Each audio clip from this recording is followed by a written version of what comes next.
Brown Chikanshemeza RDC owarukungiri district nagira ngo gavumenti ogwaye gukozere ngo hati n'obujunanizibwa bw'abaziire hamwe n'abashomesa okuhikisa omwana w'ihanga agwanise kigambo kiwa kweta corruption kandi twaza atishomerere teryanyu abana babona tabanye imwe bazire mwe timwisho mu kintu cyanyu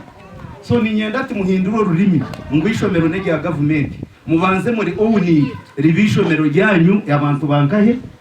banyakagira rere bindebe rya patizi manyabiha ebyo mugume mu bitaheruye education omuyekyo nyenda kushaba inspectors of schools bakuru mu mugwabo barebe kandi abashomesa ati ndambwenu omuri Nyarugando twashanga ari umushomesa amaze obwire burindwa atari hishomero kandi takushobora bwacatari Chikanshemeza ho nasimire contractor ahabwo gukora jo murimo omashomero ahibatwire nibatereza yayombeka bikurungu yayombeka mugorama yija atari hano ezone tuzo projects zinyweze nayikiremo umumonitoring zinabwiye konga twazika orashanga foshwa umurimo gushemije Nyabushenyi apa primary school ukumbeka yo multipurpose and office miliyoni 8 kandi ubwo umuntu muhona gukora neza biragweza kandi nsiba no bashira ku gwandi kuva ilizoba gwandi kuva kandi basi mibikoze bona RDC LC5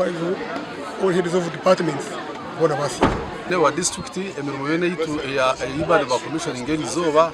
RDC chairman LC5 chief administrative officer bagisima yangwe kuzwe ku ngo munonga bamwe mu bakuru b'amashomero abaganyirwa mu ntebekana seji basimere government konka hariho ebashabire government okukoraho Nyabushenyi upper primary school twenda kusima government abo kwija kutwombekera ekizimbe eki ekyatandikire kuma Rwanda 2008 abazire kikabarima okucheza okusiha hato mwako ogumpaha government ahe kitandikire ekakimara. Dear Kao and the members present from our Office of Education, I request you to help us and keep the staff we have. At least you give us time for like 3 years. Project zona zimazireho sente z'urukurenga shiringi miliyoni 800 amakuraga gashakwa dano basibye omuri Rukungiri.